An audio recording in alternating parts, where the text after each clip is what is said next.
Everybody, and welcome back to another video on the Coder Creation channel. So today we are doing something very special because, as you can see in front of you, that's right my friends, it is Arknights Endfield. Now I've been playing this game a lot on stream, and of course on my own time, and really do enjoy it. It's not something that I'm going to be having on the channel all the time, but it is something I truly enjoy. And of course Endfields, as they do, they decide to drop the craziest news of all time. That's right my friends, we not only have a mega optimization update from the dev notes, but also a free 6-star selector. That's right my friends, not only 3 weeks in, but suddenly Enfield says, hey, you know what, we gotta drop this in. So if you want to check out all the things we do on this channel for gaming news, especially Wuthering Waves news, as well as other gacha games, please do leave a like and subscribe, and let's dive right into what Enfield is planning on cooking. So this is really unprecedented, and to be clear, this is a source post, you can find it on Arknights Endfield official, but this is the actual post itself. This is really unprecedented to have the free 6-star character, and I'll talk about how to obtain that in a second. But just to kind of lead the discussion forward,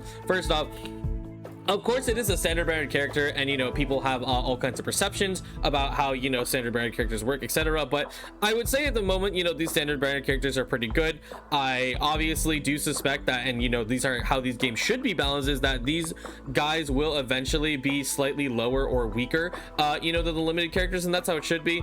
But of course, I do think that at least there are some characters in here who will remain viable for quite some time, so it's definitely good to have this. And it's very interesting that this is actually happening in the first place, because I kind of want to speculate why they're giving this 6-star, because the game functions perfectly fine. But let's go ahead and take a look. First fun fact, since the game has launched, I mean as of February 1st is when they took the data, but we have placed their little transmission lines of 42 million meters. Y'all be putting zip lines everywhere. I see you on Twitter, I see you putting up your power lines, making the craziest thing known to man. Oh, it's freaking hilarious. But yes, we have been doing a lot of Enfield grinding. It's addicting, bro. Like, making the factory is just so fun, but there are some optimizations they can make to the factory. But in the meantime, let's talk about the 6-star first. So if you want to obtain this free 6-star and you haven't started Enfield, I think this will probably last a little longer than most things. I don't know if this is necessarily permanent, but after you complete chapter 1 and the first section of chapter 1, so things are divided up into major chapters, and then there's a sort of thing like here, the process 1, it's just chapter section 1. So chapter 1 has 4 sections, so this is pretty easy to get through. You are basically just playing the tutorial the entire time, so it's really not that bad. And hey, there's a skip button if you really want to get to it. Again, it doesn't really say anything about when this thing ends. We only know that when it's administrated, this is going to be February 5th. So right now, where I'm sitting at, in my time zone, that's literally tomorrow, so that's super duper hype. So be sure to log in and get your 6-star. I'm pretty sure this should last, if I'm generous, this should last a month, and then if they're really generous, it'll last the entire year. So just kind of keep your eyeball out of it. Make sure you log into Arknights Endfield to get this bonus tomorrow.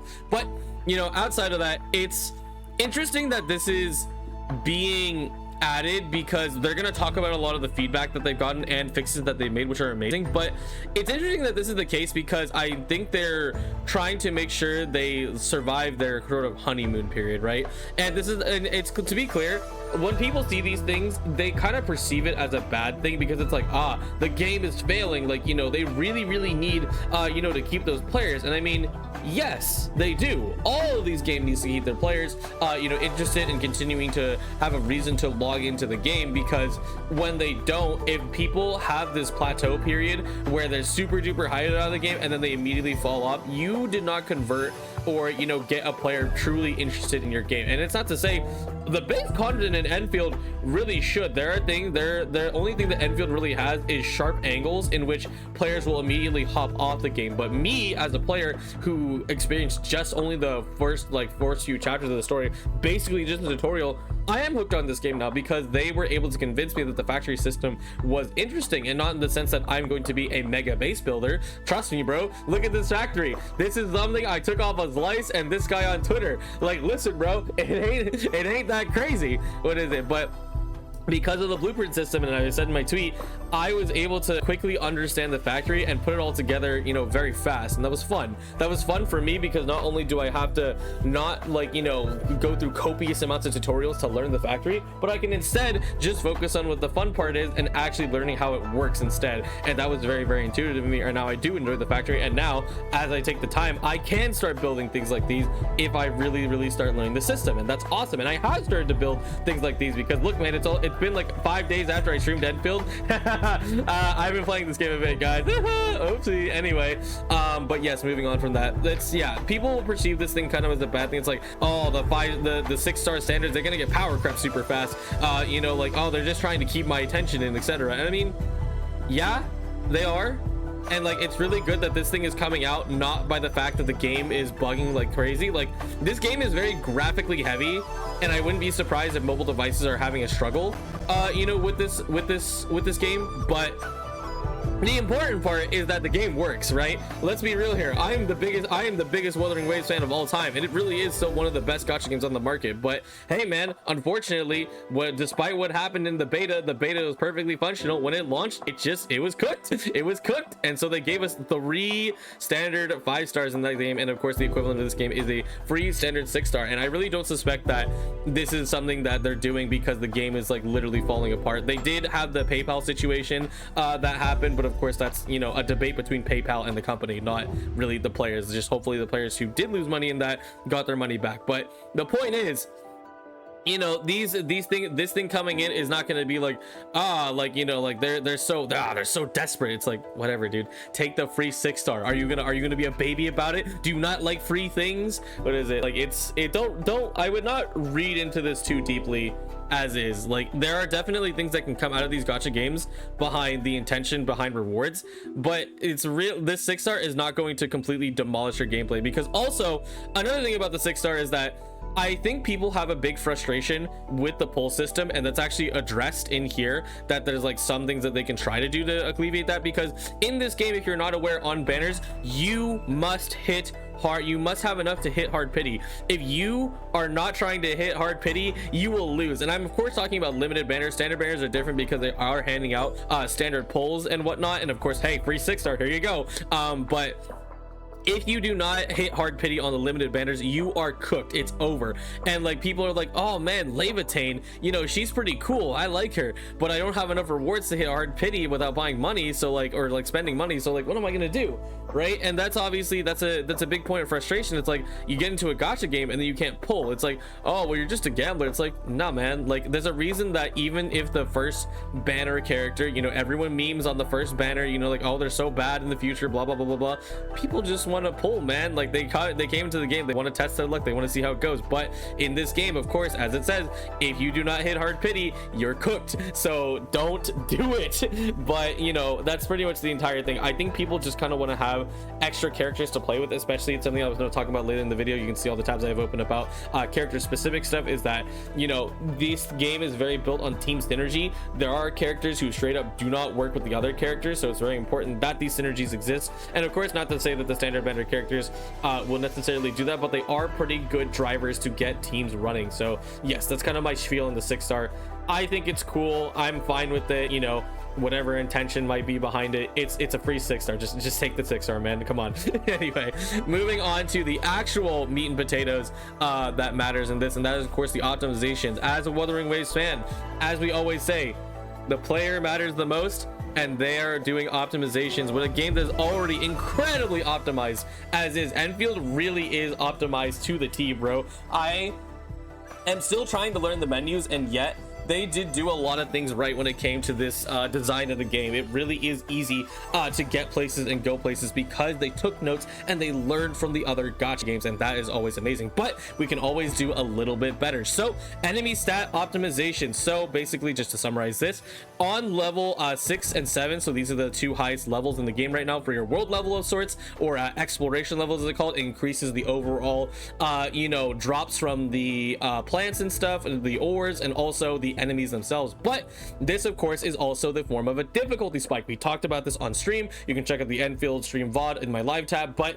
we talked about how in all of these gacha games that use this leveling system where the world is tied to tied to how strong the enemies are, this is what we also call like the power spike gap. This is where players will get to this point very quickly, but you will be hard kept by how high the enemy stats are. So overall the enemy level is going to be reduced from 60 to 55, and then on level 7 it's going to be from 70 to 60, so that you do not struggle as much. And also they will say drop the same amount of loot. That is a really good change, because of course you're already reaching level 7. What's next? Level 8 in the future? I mean, sure, it might exist, but you know, the players are not ready for that. We do not have enough time to invest into our characters because we literally just got the game. You simply cannot invest into that many teams within this time unless you're a super mega whale and you buy everything out of the exchange store. And if you are, I mean, shoot man, have fun with that. But yes, that is super good. So this is another great bottleneck that they're addressing: early game operator aggression support.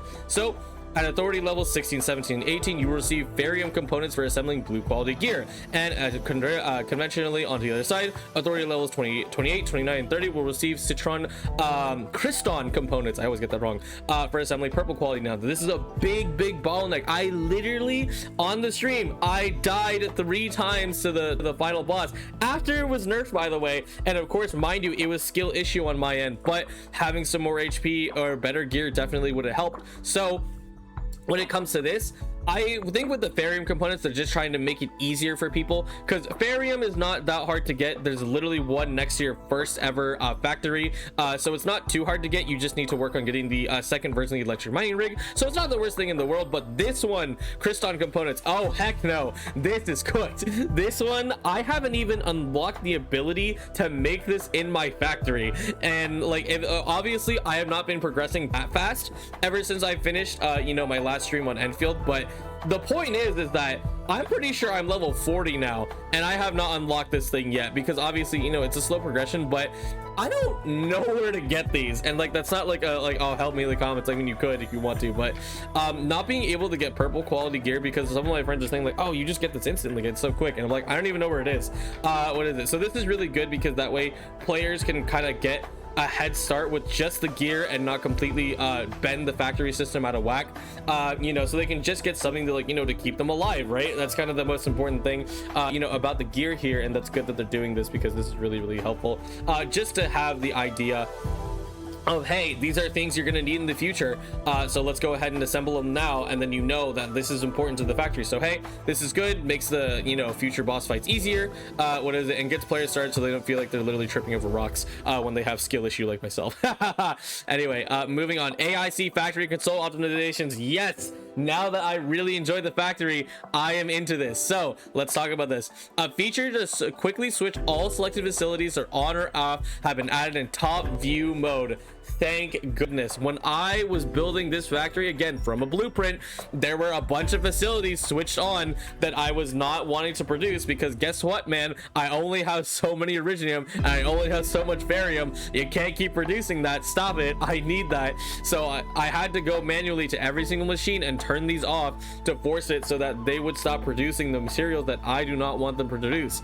And that can be very frustrating, because like, oh my god, my production line's failing, go off, go. And now we can just click from this top view mode, because this is top view, by the way. What is it? And now we can just be able to select facilities. So let's pretend with my mouse, let's go 1 2 3 and off, and you're done. Now, easy peasy lemon squeezy. I love that. Massive W optimization. Map experience optimization. This is using nearby enemies for several TP points, rare material gathering sites, and mining spots on the map have been adjusted to improve your experience when setting up AIC factories. So this is huge, because me personally, I don't have too much of an issue with this.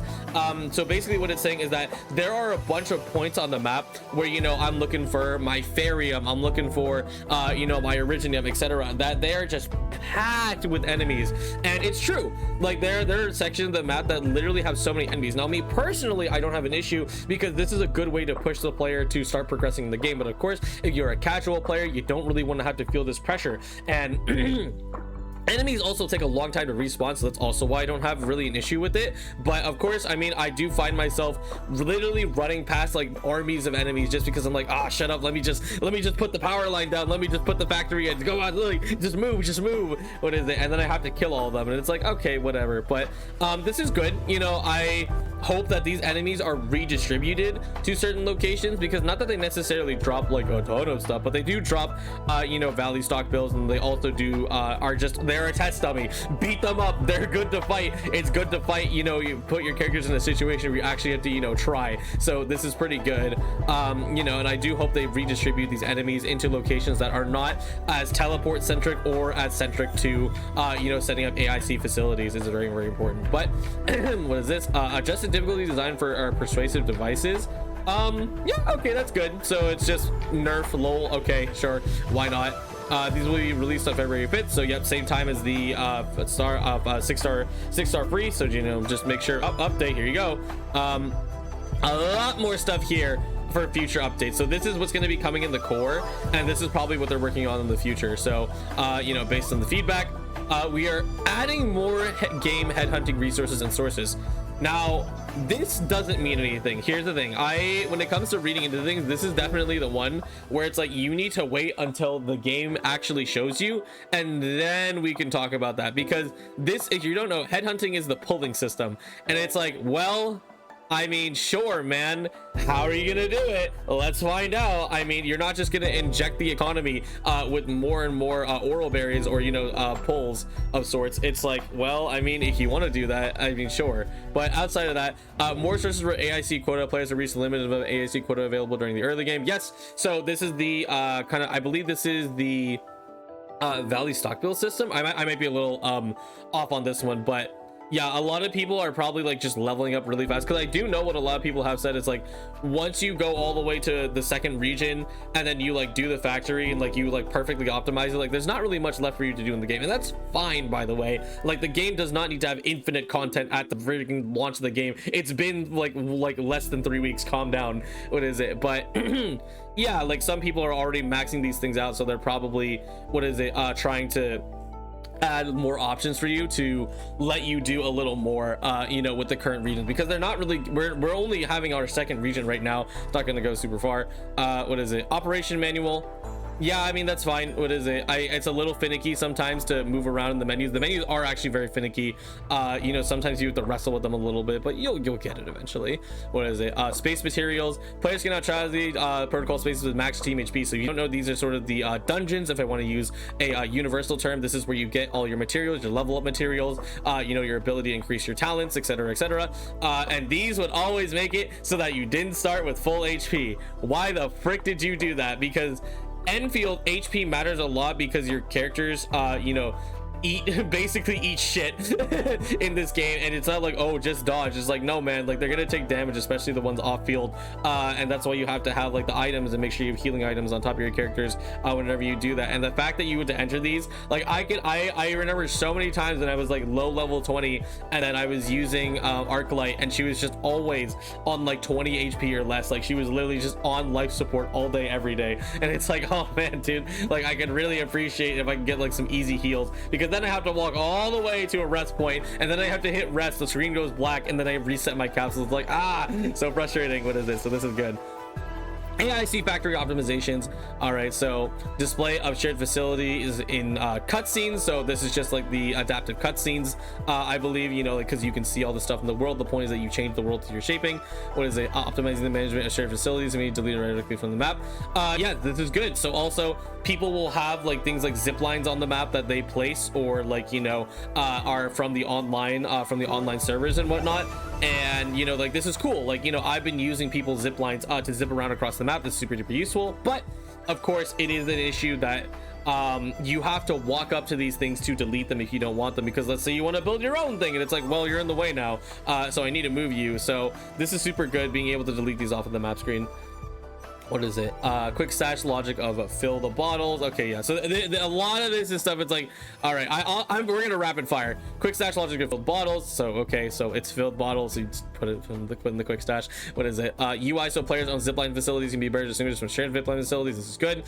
Even if you make your own zipline facility, you still want the shared ones because they can do things that you can't. What is it, adding minimap during zipline to improve navigation during the exploration. Yep, the zipline eliminates you know, parts of your UI, so being able to actually see where you're going would be nice, unless you want to go in blind. Sure, why not? Maximum zoom out in top view mode. Thank goodness. This picture of my main AIC factory is not the entire thing. There's an entire other section down here because this is the max zoom of the camera. I literally can't zoom out further, so it is very annoying because sometimes I'm just trying to move the camera to see certain things outside of the facility, and it's like, dog, let me see, I can't see. Oh man, adding a PC feature on PC lets the player exit top view by pressing escape key. Yes, dude, every freaking time, bro. It's so frustrating. It is so frustrating that in here, to exit top view, you have to hit caps lock, and guess what, when the sync to exit most things is always the escape button, and now whenever I hit the escape button, I just open the menu every freaking time. So thank goodness they're adding this. Oh my goodness, that's so annoying. Let's see here. AIC facility construction outside of the core AIC area. This is interesting because obviously this yellow line dictates that you can't go a little further. What is it? But probably it just means that, like, I don't know, like you can have certain facilities that are allowed outside, because I think having the space limit is very integral to making your factory optimized. So it's just like probably certain facilities can be placed outside, like a power line or something, you know, something that's not going to completely break the game and whatnot. Optimizing the display of completed simulations, adding engraved medals for completing simulations. That's cool. So we got some achievements, but also yeah, this is good. Completed simulations, literally it's a ball in the middle. it's you know, honestly, it's not the best. What is it? They could definitely work on that. QLOL. Optimizing the acceptance of new missions after a mission is expected to improve the clarity of mission guidance and navigation. Sure, I mean, you know, if missions can be made more clear for people, I haven't run into this issue, but that's good. Adding mission tips for missions that can unlock new areas. This is huge. So if you've ever seen the map in this game, it's a fog of war everywhere, for you basically can't see anything, and if you try to go to those areas, sometimes there will not be things on the map to tell you, like, hey, you can't go here yet, you have to wait, or yes, you can go here, but we're not telling you. And just to stress test it, because, you know, Enfield, the entire thing is that you're supposed to build your own transport lines and be able to move all over the place. You know, this game, instead, if you don't have those things, you have to walk there, and of course you can't build there if you've never been there in the first place. So it has been a big issue for me to find the areas that are actually unlockable, and then the areas that are locked behind a quest or story progression, etc. So this is really useful, and hopefully they add this you know, properly. You know, mail catch. Okay, so this is cool. All right, so that's just a good QLO feature. Optimizing the appearance of red dot reminders so they become less intrusive. Thank goodness. And you better commit to this, because every freaking gacha game on the planet is incapable of making these things less intrusive. Every single time there's a red dot, hey, look at that. Because here's a great example: the archive in this game, where there's, you know, like papers, important papers, documents, sound bites, etc. There is a red dot every freaking time you collect one, and I'm like, dude, I cannot stand this. And guess what, there's no clear all button. There's no like, go away, I don't want to read this, because guess what, I already read it when I looked at it, or either that or I don't care, so leave me alone. Optimizing the display of materials left in the rare gathering sites. Yeah, they made it very artsy. It's hard to see how many materials are left, because it's like kind of like a transparent blue, so it's not very obvious. It's like, hey, like, there's only 2 things left in here, you should probably come back. I just go there, and if there's nothing, I just cry. What is it? Optimizing the controller experience. Okay, so the controller's better. Button remapping, that's good. Adding quick claimed cabin products, auto production stops available. Yep, so on the ship, what is it, I believe it's not really easy to claim these things, because oh yeah, actually, yeah, the guy that gives you like daily expeditions, you know, where your character can farm like level up materials, you know, the coins, etc. I have to go to the ship or find a menu somewhere in my menu to actually get it, and I literally have been leaving Wolfgar to rot as he farms for level up materials. Quick claim for clues and auto clue placement feature in the reception room. Okay, yeah, that's good. what is it? Yeah, it's there like things where it's like, hey, I need help here. What is it? But I don't need to read the red dot every time. Leave me alone. Remote quick link for recycling stations that become available after a certain criteria. Yep, this is good. There are recycling stations all over the map that are super duper useful, but I have to go to them to get my shit, and I don't want to do that. What is it? I would like to get it from my factory. Thank you.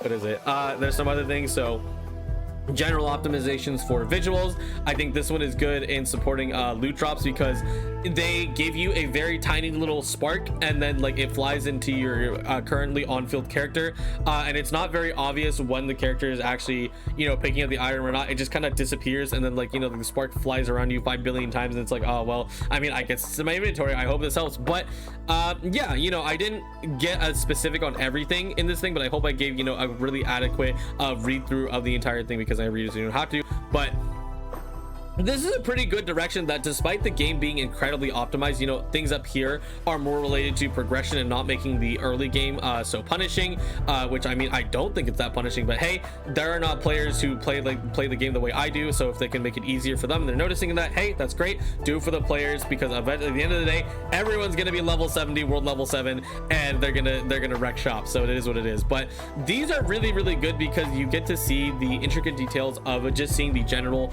outlook Enfield has on the game as their developers. And I do think that this is really good, that there are a lot of things that, hey, this might not apply to me, or hey, this does apply to me. And you know, I do appreciate, you know, that these things are coming out you know, so quickly, because this is the kind of the mindset that we really love Wuthering Waves toward, you know, the main game we cover on this channel. And the fact that I'm seeing the same mindset here where it comes to making sure that, you know, even the littlest of details can be fixed and make the game overall, you know, a better game to play, is always the thing that I really, really do enjoy. So, you know, seeing this is great, and you know, I hope that people who are really, really big fans of Enfield, you know, do get to enjoy, you know, these big quality of life changes in the future. You know, of course, these are things that they're working on, and these are things that are already set to go. So be on the lookout for these features, make sure that they add them, you know, in the future, etc. But yeah, we want to go back and quickly talk about kind of just like the 6-star itself. So again, I will make this quick. I am not a theory crafter. You go consult the theory crafter, but if you do want to know who was on the banner and kind of who you want to look for, I can definitely let you know right now. So let's do a quick summary, you know, on this picture right here. So we have Ardelia, Pog or Pogranichnik, I can't say his name, I'm sorry, Rite, Ember, and Lifeng. So we have a bunch of options here, and I'll just do a quick summary of like the roles that these characters quote unquote fit into. But of course, you know, there are a little bit of flexibility, especially when it comes to Pog, Ember, and Lifeng. There's a little bit of flexibility when it comes to these characters. So Ardelia is the tried and true healer. This is the only healer on the banner, or well, I mean, Ember does some stuff, but it's, yeah, what is it? It's Ember. What is it? Ardelia is not only a free character that is permanently available, but you also get her weapon for free. So for her, if it comes to the 6-star selector, you're going to be pulling dupes for her, and we can look about that a little bit. When it comes to Ember, she is a fire type defender. What is it? So she creates a shield, and then she can also get some healing down the line when we talk about you know, her other dupes. But she is definitely the least popular in terms of like, you know, her pick, because her team synergy is a little bit different, and we'll talk about it a little bit later. But outside of that, we have Rite, who is a main ice damage dealer. So if you happen to have the characters that fit into an ice team, she's going to fit in pretty well. And then Pog and Lifeng both do they do different things, but they are on the same team in general because they are both physical units.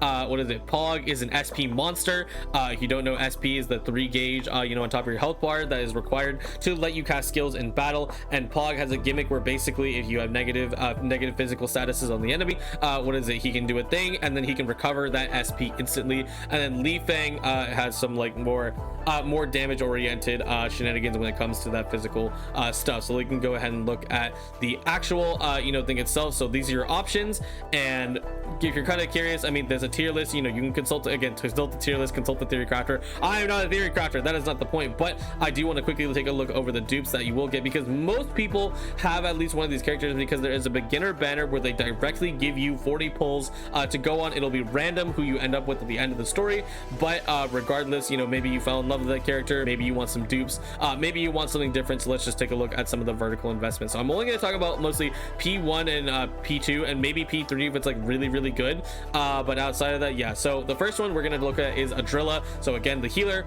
and hers is very simple. So the first one, so this is the one that most people will get.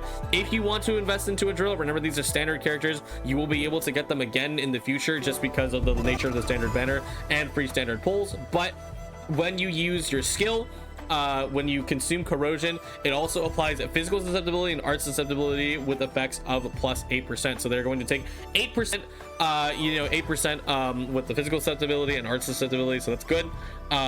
This is the physical status, and this is the art status, so that's just, it's a little more damage. I mean, hey, it is what it is. At least it's gonna be better than everyone else, because to be honest, doing the quick review, these things kind of suck. P2 game rewards. Talent friendly presence improved when controller operator touches the Mr. Dolly. So this is the thing, basically she heals by you drop something on the floor and then you have to go pick it up. It also treats another allied operator with the lowest HP percentage and a half of the treatment effect. So this is pretty good. It makes it so that the rest of your team, if you're in a fight where you're taking a lot of damage, because again, your teammates will take damage when they're kind of on the off side of the field, even if they're not sitting in the front seat where you're going to be taking the brunt of the damage, they will take the damage still. So it is important that they do get the stuff. And this is actually an issue I ran into in one of my fights, where I did have to start swapping around teammates a lot just to make sure I had enough HP to sort of survive.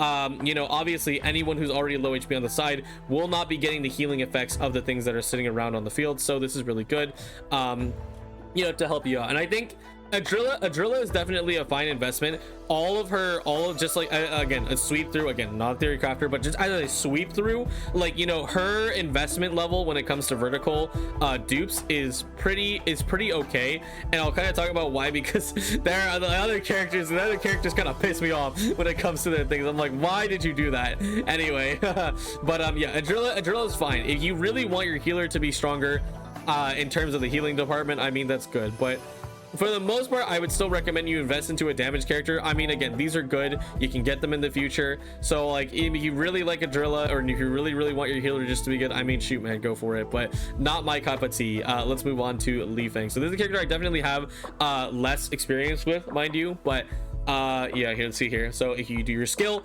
what is it, the physical susceptibility is improved by 5%, and this also triggers additional effect to enemies with no more than 2 vulnerability stacks. So just, very similar to Ardelia, except this is only for physical, because of course, like I said, Lifeng is on physical teams. That's kind of his gimmick, and the place that he needs to sit at. So hey, I mean, this is cool. More damage is always nice, and it's a bridge to getting to here. Now this is where it pisses me off, because you're gonna see this in all the other characters, and it's not a bad thing, but your attributes plus 15. So if you don't know, you have a base stat line of attack, defense, and HP, but you also have the attribute system, which basically is a stat that affects specific kinds of resistances and also affects attack calculations, because your character will scale on one specific stat, and then that stat, for example, Pog, he scales off the quote-unquote attack stat, but the actual stat that gives him a big bonus in it, like a 70% attack bonus, is will. And now for Lifeng, he gets all attribute 15, which again,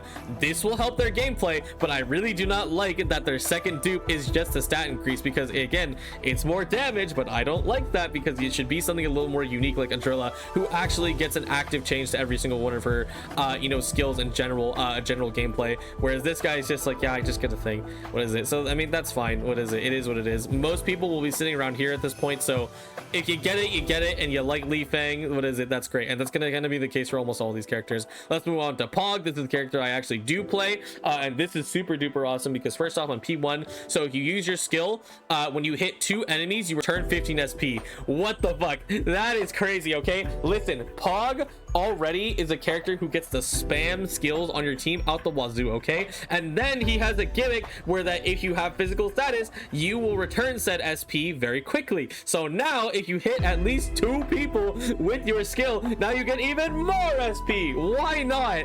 That's really good. Honestly, again, this could be TC'd out, but just having more SP is always a good thing, because you're still going to run into bottlenecks even if you regenerate SP as Pog. So this is just awesome. I love this, and I might consider getting this because I do love him a lot. And then of course P2, plus 20 will, okay, and then plus physical damage, okay, I guess. What is it? I mean, more damage is more damage, okie dokie.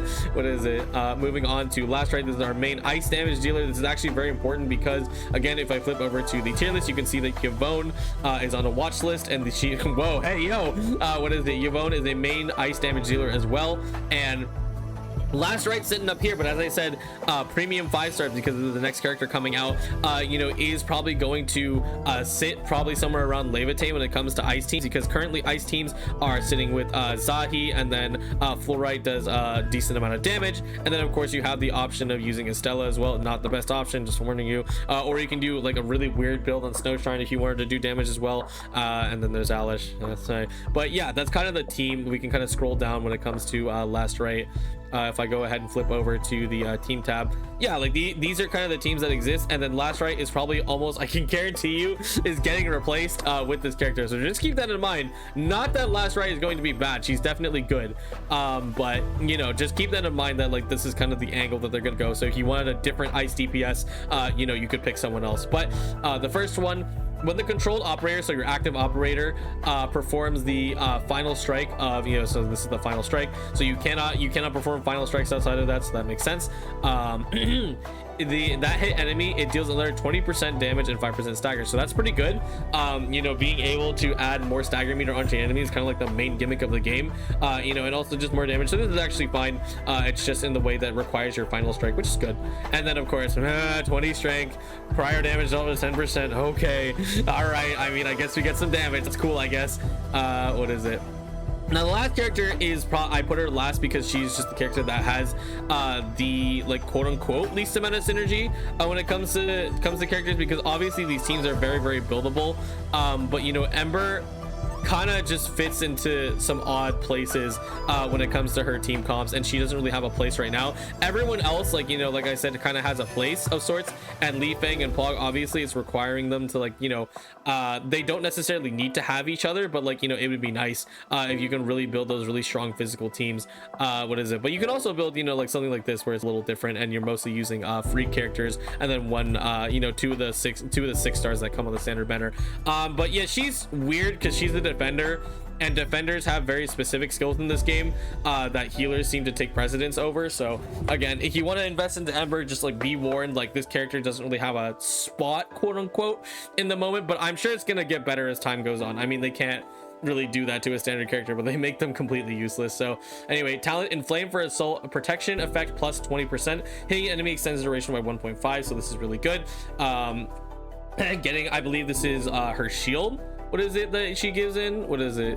Yeah, let's see here. Yeah, what is it? You get a shield. What is it? And then this protection effect is by 20%. Okay, so that's good. What is it? And then strength, pretty will. Wow, that's crazy, guys. That's kind of it. That's kind of like, again, this is just a quick and dirty run through of like, again, go consult the theory crafter if you want to find out really what's going on with these you know, with this stuff. But it's an okay increase.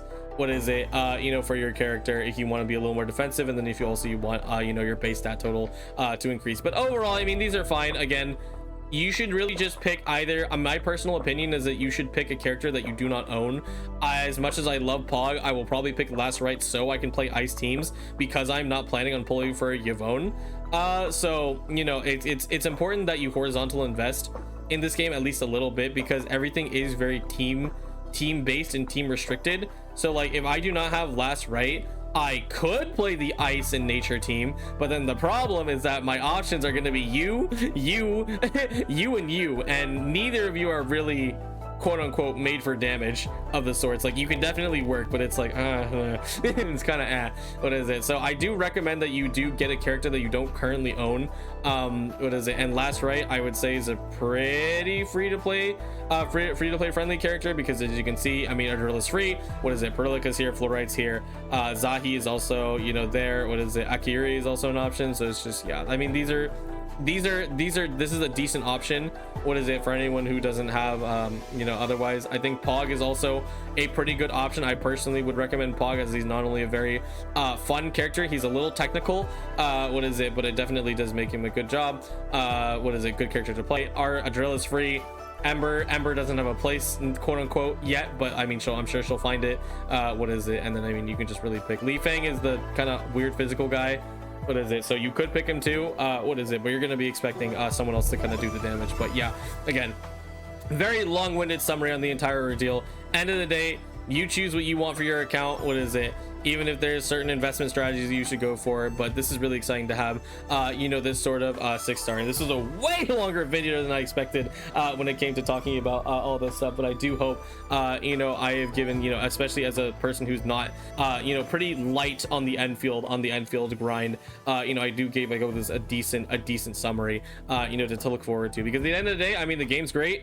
What is it? All these things in the game are super cool, and hey, we're getting a free 6-star, so that's awesome. And hopefully the game just continues you know, to be interesting and improve and have more content. Really, I think that's the only thing is that they have the most that they have right now, and then of course the grinders, you know, out of content. But for me, I'm not out of content. I have so much more to do, but that'll be all for next week, because of course if you want to check out the rest of what we do on this channel, again, primarily Wuthering Waves channel, but you know, I do plan to stream Arknights you know, in the next week. Right now, Wuthering Waves update is literally coming out tomorrow, so I will be making sure to hop on that as soon as that happens. So again, if you want to look at anything, be sure to leave a like and subscribe, and I'll see you guys next week when it comes to more Enfield content. But thank you guys so much for watching this pretty long video, and I'll see you guys next time. Goodbye.